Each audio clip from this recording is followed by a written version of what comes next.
বলেন তো কি জন্য মারছেন? এখানে ঘটনাটাকে উল্টা খাতে সাজানো হয়েছে।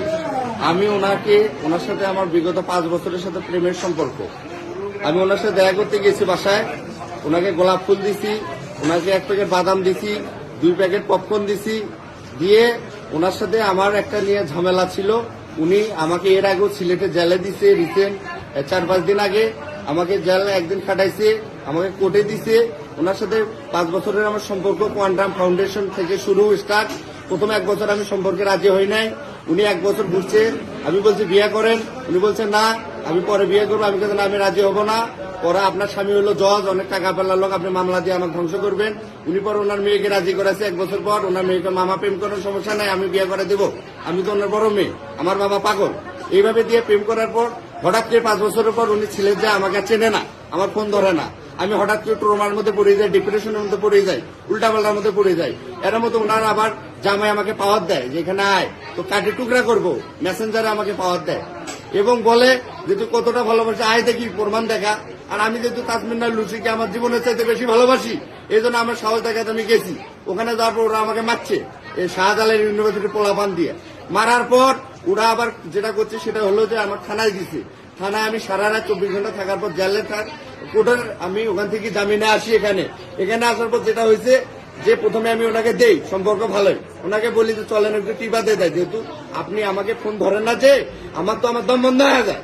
আপনি 1 মিনিট করে আমার ফোন ধরেন আপাতত, পরে আমাদের সম্পর্ক না রাখিয়েন, 1 মিনিট করে সম্পর্ক রাখেন, না তো আপনি ফোন না দিলে আমার দম বন্ধ হয়ে আসে। চলেন টিপা দিয়ে আমরা একটা আলোচনা করি। উনি রাজি হলো। উনি রাজি হওয়ার পর প্রথমে বললে তুমি যাও, আমি আসতেছি। আমার তো উনি এর আগে 6-7 বার ঘুরেছে যে চলো যাওয়া আসতেছি, যাওয়া আসতে আসে না, যাওয়া আসতেছি ফাঁকি দেয়, আসে না। এই জন্য আমার ভয় ধরে গেছে, এ তো আসবে না, চলো তোমার সাথে। এর মধ্যে উনি যে আবার পাশের রুমে গেছে, যা আবার পুলিশে খবর দিছে, দরজা দিয়ে পুলিশে খবর দিছে, আমাকে আবার পুলিশে দিবে, আমাকে আমার শাস্তি দিবে, আমাকে ভয় দেখাচ্ছে। যখন দরজা দিছে তখন আমার এর আগের বার আমার বাবা মান সম্মান চলে গেছে। আমার বাবাও তো একটা প্যানেল চেয়ারম্যান, ফুলছড়ি উপজেলা বিএনপির সাংগঠনিক সম্পাদক নির্বাচিত, তো তারও তো একটা সম্মান আছে। এটাকে কেন্দ্র করে আবার পুলিশে দিবে, আমি রাগতে মরছি, মরলে মরবো। বাবার মান সম্মান ইজ্জত মাথা নষ্ট করবো না, নিচু করাবো না। আমি ওই রাগতে বাবার সম্মানের কথা চিন্তা করে দরজা ভাঙছি। ওনার হাতে একটা মারছি, আমি আমার কলকাতা চাকু সবসময় থাকে একটা হাতে একটা মারছি। মারার পর ওনার ছেলে আসছে, ওনার মারার পর একটা কি দুটা মারার পর ওনার ছেলে আসছে, ওটা চাকুটা নিচে 2 জনে নেওয়ার পর আমাকে আবার মারা শুরু করছে এই 2 হাতে। এই 2 হাতে যখন আমি প্রোটেক্ট দিতে পারি না, 2 হাতে আমাকে মারতেছে, যখন প্রোটেক্ট দিতে পারি না তখন ওনার ছেলে আমি পায়ে কামড় দিচ্ছি। এরপরের ঘটনা আমি আর বলতে পারি না, এরপরের ঘটনা কি হয়েছে এতটুকু আমার মনে আছে। এটাকে ওনারা তো পাওয়ারফুল, ওনার হাজবেন্ড জজ, উনি ডাকলে তো হাজার হাজার প্রশাসন আসে। আমি তো মধ্যবিত্ত, আমি তো অসহায়, আমার তো কেউ নাই। আমার কথা হলো এটাকে ন্যায় বিচার চাই। ন্যায় বিচারটা হলো আমি যদি পরকীয়া করে অপরাধ করি, তাহলে উনি তো বাংলাদেশের নাগরিক, ওনার জজ সাহেবের স্ত্রী তো পরকীয়া করছে, ওনার শাস্তি হওয়া উচিত, পরকীয়ার অপরাধ। আর দ্বিতীয়ত এটা হলো এটা মিথ্যাভাবে ফাঁসানোর চেষ্টা করতেছে। আমি সবার কাছে দোয়া চাচ্ছি দেশবাসীর কাছে, যেহেতু আমি একজন 24শে জুলাইয়ের মুক্তিযোদ্ধা, আমি অবসরপ্রাপ্ত সেনা সদস্য, 2018 সালের স্বেচ্ছায় আমি অবসরে যাচ্ছি, 9 জানুয়ারি আমি অবসরে যাচ্ছি। এতটুকুই সবার কাছে একটা আমার আবেদন, আমি যদি অন্যায় করে আমার বিচার করুক সরকার এবং আদালত, এবং তারা যদি অন্যায় করে তাদের বিচার আদালত করুক, এতটুকু আমি বলি। আমার বিচারে যদি ন্যায় বিচার যদি ফাঁসি হয়, আমি আলহামদুলিল্লাহ। এবং পরিশেষে তাসমিন নাহর লুসি, যাকে আমি 5 বছরে আমার জীবনের সাথে বেশি ভালোবাসি, তাকে আমি আজও বলতেছি তুমি আমাকে এখানে গুলি করে যাও, তুমি আমাকে মেরে ফেলো, তবুও আমি তোমাকে ভালোবাসি। আপনি জীবনের শেষ নিঃশ্বাস পর্যন্ত বলবো লুসি তোমাকে আমি ভালোবাসি, তুমি মারলে আমি আলহামদুলিল্লাহ, তুমি আমাকে ফাঁসি দিলে আলহামদুলিল্লাহ, আমি মৃত্যুকে জয় করেছি আলহামদুলিল্লাহ। সবাই দোয়া করবেন যাতে এই সত্যতা যাতে উন্মোচন হয়, সব ভাইয়েরা সহযোগিতা করবেন, সত্যটা উন্মোচন হয়, সঠিক বিচারদাতা হয়। এই বলে আমি সংক্ষিপ্ত কথা বললাম। আমার যেহেতু আমি মানসিক শিক্ষায়, আমার কথা বেয়াদবি হলে আল্লাহর রাস্তায় সবাই আমাকে মাফ করে দেবেন। আসসালামু আলাইকুম। ওনার ছেলেকে মারলেন কেন? ওনার ছেলেকে মারলাম কেন বলতে, ওনার ছেলেকে তো আমি মারতে যাইনি।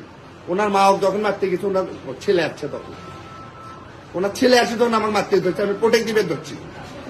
যখন আমি 2 হাতে পারি না প্রোটেক্ট দিতে, তখন আমি ওনার ছেলে পায়ে কামড় দিচ্ছি। এরপরে ঘটনা কামড়ে মরে গেল কে ছেলে জানি না। ওর ছেলে মরে গেছে জানেন আপনি? না, আমি জানি না। অসম্ভব ব্যাপার, মারা যাওয়া কোনোভাবে সম্ভব না, যেহেতু আমি তার মাথায় মারি নাই, পেটে মারি নাই। আচ্ছা, আমরে মারা যাওয়ার কথা না। আর উনি যদি আপনার মানে প্রেমই করতো তাহলে জিডি করলো কেন আপনার নামে? বা আচ্ছা, 5 বছর সম্পর্ক করার পর হট করি এখন আমার ফোন কল আছে, আমার যেমন এয়ারটেল ফোন নাম্বার 5 বছর ওনার লিস্ট বাইর করে দেখেন, কত ঘন্টা, কত দিন, কত মাস কথা বলছে ওনার সাথে। আমার ফোন কল দিয়ে ওনার চেক করে বের করে দেখেন। আমরা যদি মিথ্যা হই, ওনার স্বামী জানতো না? ওনার সাথে জানতো। ও আর একটা উল্লেখ, এই মেয়ে, এই মহিলা, এই লুসি, তবু তাকে ভালোবাসি, যেহেতু ভালোবাসা খারাপ হলে তাকে, এই মহিলা এর আগে আর একটা ছেলের সাথে প্রেম করতো না, মাসুদ, তার সাথে 12 থেকে 14 বছর প্রেম করছে এই মেয়ে, এই মহিলা তাসমিন নাহার লুসি। আচ্ছা, তো আপনার আপনার আপনার যে ঘটনাটা ঘটছে, তাই না? আপনি কি করেন, পেশায় কি? আমি ব্যবসা করি, আমি ফুলচুরি হাট আছে, ওখানে আমার শেয়ার দেওয়া আছে, আমি ব্যবসা করি। আগে আমি সেনাবাহিনী অবসরপ্রাপ্ত, 7 বছর সেনাবাহিনী চাকরি করে সৈনিক। 2018 সালের আমার সেনা নাম্বার 12-32-809। হ্যাঁ, আমি আবার 24 জুলাই সার্টিফিকেট একদম নিয়ে ব্যাগের মধ্যে আমার সব ডকুমেন্টারি আছে। দেখেন, আমার ব্যাগটা ওনার বাসায় আছে, ফোন ওনার বাসায় আছে। কোথায় জুলাই যুদ্ধ করলেন? ঢাকায় যাচ্ছি হাসানাত আব্দুল্লাহদের সাথে একসাথে, এক মাস জুড়ে। আব্দুল্লাহ আমার ফেসবুকে আছে, ছবি আছে। হ্যাঁ, আব্দুল্লাহদের সাথে কি যুদ্ধ করছেন? কি যুদ্ধ? 24 জুলাই যোদ্ধা, শেখ হাসিনা স্বৈরাচার পতনের আন্দোলন করছি। আপনার পুরো নাম কি? আমার নাম মোহাম্মদ লিমন মিয়া। আর খাতায় মিলন লিখছেন কেন? আমার তো কয়েকদিন থেকে উনি তো আমার সাথে যোগাযোগ করে না, প্রায় 10-12 দিন থেকে ভালোভাবে যোগাযোগ নেই, আমার ঘুম নাই। আমি লিমন লিখতে মিলন লিখে ফেলেছি হয়তো ভুলে। ঠিক আছে, ধন্যবাদ। আপনার বাবার নাম কি? আমার বাবার নাম এইচ এম সুলেমান উনি সাবেক প্যানেল চেয়ারম্যান এবং ফুলছড়ি উপজেলা বিএনপির নির্বাচিত সাংগঠনিক সম্পাদক, বাংলাদেশ জাতীয়তাবাদী দল বিএনপি। আপনার পদ কি দলে? আমি হলো অন্যতম সদস্য জিয়া সাইবার বোস গাইবান্ধা জেলা কমিটি। ধন্যবাদ।